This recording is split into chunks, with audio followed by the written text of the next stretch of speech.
Hello, namaste, and welcome back to my YouTube channel. I hope you all are doing great. So am I.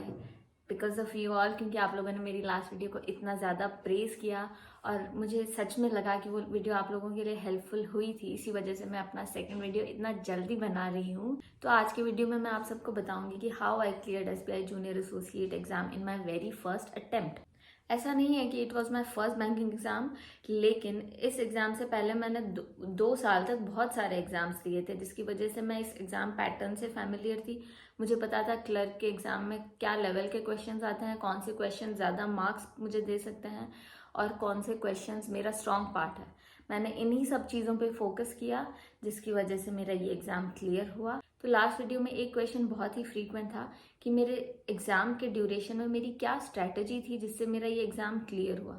तो let me tell you honestly कि strategy जो मेरे लिए work करी, हो सकता है वो आपके लिए नहीं वर्क करे, हो सकता है जो आपके लिए वर्क करता है वो मेरे लिए नहीं वर्क करे। तो ऐसा नहीं है कि सबके लिए सेम स्ट्रैटेजी वर्क करती है। मेरा इंग्लिश और रीजनिंग का पार्ट स्ट्रॉन्ग था, तो मैं ज़्यादा फोकस उन्हीं दोनों पे करती थी। मेरा क्वांट्स एवरेज बिलो एवरेज था, धीरे धीरे एवरेज हुआ, फिर अबव एवरेज भी गया, लेकिन मुझे पता था कि quant is my weakest point among these three. तो मैं उसको थोड़ा कम ही टाइम देती थी। मुझे पता था यहाँ से मुझे मार्क्स ज़्यादा फेच नहीं कर सकती मैं, तो मैं उसके साथ ज़्यादा टाइम नहीं टाइम वेस्ट किया मैंने क्वांट्स के ऊपर। मैंने उन्हीं पॉइंट्स को ज़्यादा फोकस किया जो मेरे ऑलरेडी स्ट्रांग है और जिनको मैं और ज़्यादा नरिश कर सकती हूँ प्रैक्टिस के साथ। अभी बहुत सारे लोगों की मेंटालिटी मुझसे अलग भी हो सकती है। कुछ लोग अपने वीक पार्ट्स पे ज़्यादा फोकस करते हैं rather than the strongest parts, लेकिन मेरा माइंडसेट क्लियर था। मुझे पता था कि अगर मेरा जो स्ट्रॉन्गेस्ट पार्ट है मैं अगर उसको और अच्छा करूँगी। फॉर एग्जाम्पल, प्री में आता है 100 क्वेश्चन, 35 रीजनिंग में, 30 इंग्लिश में और 35 क्वांट्स में। तो मेरे मार्क्स यूजुअली इंग्लिश में 28-29 आते थे, क्योंकि मुझे पता था मैं इंग्लिश अच्छा कर सकती हूँ, तो मैं इंग्लिश में अपना फुल अटेम्प्ट करके आती थी। रीजनिंग में मैं 30, बहुत सारे एग्जाम्स हुए हैं जिसमें मैंने 35 में से 35 अटेम्प्ट किए हैं और मेरे मार्क्स भी आए हैं 32-33 आते थे मेरे रीजनिंग के प्री में मार्क्स।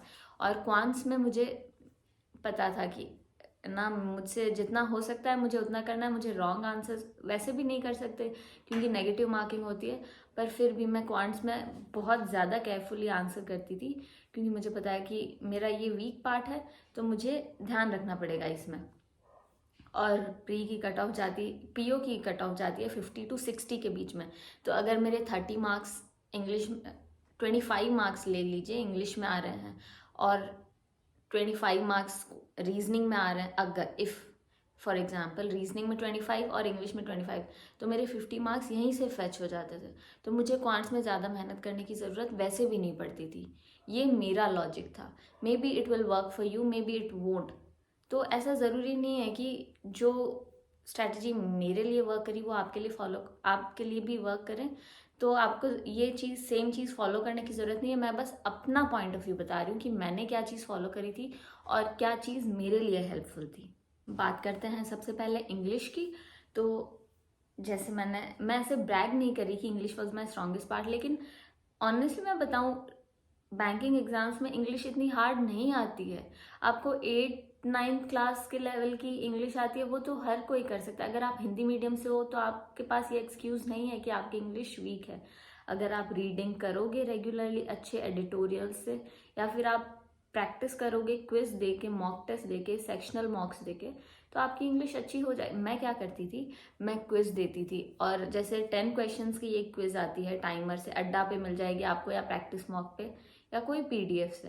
तो अगर आपने वो 10 क्वेश्चंस किए हैं, उसमें से आपके 5 राइट है और 5 रॉन्ग है, मैं ग्रामर के रूल्स नहीं पढ़ती थी। मैं जब वो क्विज का आंसर्स करती थी और जो मेरे 5 रॉन्ग होते थे, मैं सिर्फ उनको देख लेती थी, अच्छा ये मेरा किस रीज़न से रॉन्ग हुआ है, और उसका रूल चेक कर लेती थी कि अच्छा ये रूल लगेगा इसमें, ओके। फिर नेक्स्ट क्विज में अगर सेम पैटर्न का क्वेश्चन आएगा तो वो मेरा रॉन्ग नहीं हो सकता, और ऐसे सेम पैटर्न के क्वेश्चंस ही आता है इंग्लिश के टेस्ट में। तो आपको इतना ज़्यादा लोड लेने की ज़रूरत नहीं होती। अगर आप रेगुलरली प्रैक्टिस करोगे क्विज से तो इंग्लिश अच्छी हो जाएगी। और रीडिंग का मैं इसलिए बोलती हूँ कि इंग्लिश के प्री और मेंस दोनों में बहुत मेजर पोर्शन आता है आपके रीडिंग कॉम्प्रिहेंशन और क्लोज टेस्ट और पैरा जंबल्स का। अगर आप रीडिंग रेगुलरली करोगे तो आपका रीडिंग कॉम्प्रहेंशन बहुत अच्छा होगा। जैसे अगर मैं प्री की बात करूं तो प्री में 30 में से 10 मार्क्स आपको रीडिंग की वजह से मिलेंगे अगर आपकी रीडिंग हैबिट अच्छी है। और मेंस में आपको अगर 40 मार्क्स का इंग्लिश का सेक्शन है तो उसमें 20 to 25 मार्क्स आपको रीडिंग से मिलते हैं। ऑनेस्टली मैं बता रही हूँ, 20 to 25 मार्क्स।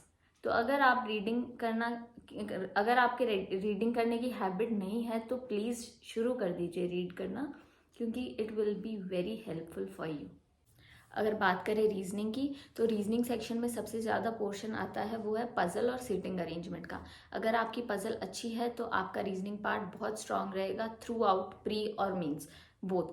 लेकिन अगर आपका पजल पोर्शन वीक है तो आपको वो स्ट्रांग करने की बहुत ज़्यादा ज़रूरत पड़ेगी, क्योंकि अगर पजल्स वीक है तो आप प्री नहीं निकाल पाओगे। ऑनेस्टली मैं आप सबको बता रही हूँ, पजल स्ट्रांग करना बहुत ज़रूरी है। आप चाहे प्रैक्टिस करो, चाहे आप सेक्शनल मॉक्स दो, चाहे आप क्लासेस लो, कहीं से भी आपको पजल्स की प्रैक्टिस करनी पड़ेगी। पजल्स का मैं इसलिए बोल रही हूँ कि आजकल बैंकिंग एग्जाम्स में बहुत ज़्यादा कंपटीशन है, तो जो लोग एसएससी के लिए भी प्रिपेयर कर रहे हैं वो भी बैंकिंग के एग्जाम्स देते हैं। और उनके लिए प्री में सिर्फ एक हर्डल होता है, वो है पजल, क्योंकि मिसलेनियस पार्ट तो उनके भी आता है, उनको मिसलेनियस करने की आदत होती है, लेकिन उनको आदत नहीं होती कि वो पजल करें। और ये स्ट्रॉन्ग पार्ट रह जाता है बैंकिंग एस्पिरेंट्स के लिए।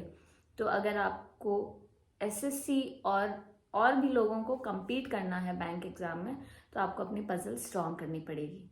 रीजनिंग के लिए मैं आपको टीचर रेकमेंड करूंगी Ankush Lamba sir for puzzles और sitting arrangement of pre and mains both. Miscellaneous, mains के मिसलेनियस के लिए मैं रिकमेंड करूंगी ध्रुवा सर, उनका यूट्यूब पे चैनल है वर्चुअस करके। उनको आप अगर फॉलो करोगे तो आपको कोई और बुक्स की ज़रूरत नहीं पड़ेगी, आपको ओनली और ओनली उनकी क्लासेस लेनी है रेगुलरली, और वो जो भी आपको प्रैक्टिस बताए वो फॉलो करना पड़ेगा। क्योंकि अगर आप लोग, मैं प्रैक्टिस का इसलिए बोलती हूँ बार बार, क्योंकि banking exam is all about timing. आपको 100 क्वेश्चंस करने होते हैं 60 मिनट्स में। क्लर्क के एग्जाम्स में तो कई बार 90 तक कट ऑफ जाती है, 90। तो अगर आप 100 क्वेश्चंस कर पाओगे इन 60 मिनट्स तभी तो आपका कट ऑफ क्लियर होगा, नहीं तो आपका कट ऑफ कैसे क्योंकि उसमें ऐसा नहीं है कि वो आपको क्वेश्चंस आएंगे नहीं, आप वो आंसर कर पाओगे, लेकिन वहाँ पे रेस है कि आपको टाइम के अंदर वो क्वेश्चंस करने होंगे। अब बात करते हैं क्वांट्स की। एज आई सेड बिफोर, मेरा उतना स्ट्रॉन्ग पार्ट नहीं है लेकिन मेरा वीक पार्ट भी नहीं है। अबव एवरेज था मेरा वो पोर्शन, उसमें मेरे 35 में से 20 मार्क्स तो आ ही जाते थे, 15 to 20 के बीच में रहते थे। क्लरिकल एग्जाम्स में 25 भी आ जाते थे। तो उसमें मैं आपको recommend, same practice for time management, quiz दो। टीचर्स मैं आपको इसमें बताऊंगी, आप फॉलो कर सकते हो आशीष अरोड़ा सर को, उनका चैनल है स्टडीफाइड करके यूट्यूब पर, और एक और सर है हर्षल अग्रवाल सर। अगर आपको मेंस की डीआई, अगर आपको लगता है कि आप प्री के लायक हो गए, आपका प्री डेफिनेटली क्लियर होगा, तो आपको मेंस की अगर क्लासेस लेनी है तो हर्षल अग्रवाल सर को फॉलो करना पड़ेगा। वो थोड़े अपर लेवल की पजल्स होती है, लेकिन ऑनेस्ट लेवल होता है वो एग्ज़ाम का। आपको शुरू में वो थोड़े टफ लगेंगे, लेकिन एग्ज़ाम का लेवल यही है। अब मेंस का, क्वांट्स का लास्ट ईयर का मुझे याद है इतना टफ पेपर आया था कि 1 या 2 मार्क्स की कट ऑफ गई थी। 40 और 50 मार्क्स में से 1 या 2 नंबर की कट ऑफ गई। तो आप सोच सकते हो कि एग्ज़ाम का लेवल कितना टफ आया था। मैंने भी वो एग्ज़ाम दिया था, मुझे याद है। 60 मिनट्स मिलते हैं आपको उस सेक्शन में, और 45 to 50 मिनट्स तक मैं ये सोच रही थी मैं इसमें से कौन सा क्वेश्चन पिक करूं। मुझे नहीं समझ आ रहा था कि इसमें से कौन सा क्वेश्चन पिक कर, मैंने एक अटेम्प्ट नहीं किया था उसमें 50 मिनट्स तक। फिर मुझे लगा कि ऐसे तो कट ऑफ भी क्लियर नहीं होगी मेरी।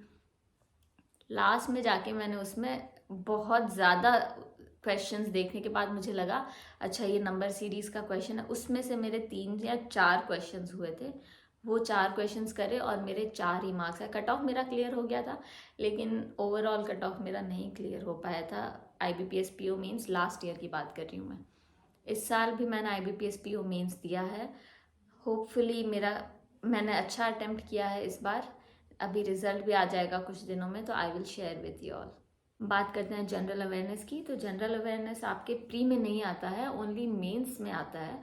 तो उसका आपके 40 मार्क्स का सेक्शन होता है, जिसमें से मोस्टली 30 मार्क्स तक का आपके करंट अफेयर्स में से आता है। आपको लास्ट 5 to 6 मंथ्स के करंट अफेयर्स अच्छे से पढ़ने होंगे मेंस से पहले के, और उसके अलावा आपको स्टैटिक जीके में भी थोड़ा फोकस करना पड़ेगा। बैंकिंग अवेयरनेस और स्टैटिक जीके आता है बाकी के 10 मार्क्स में।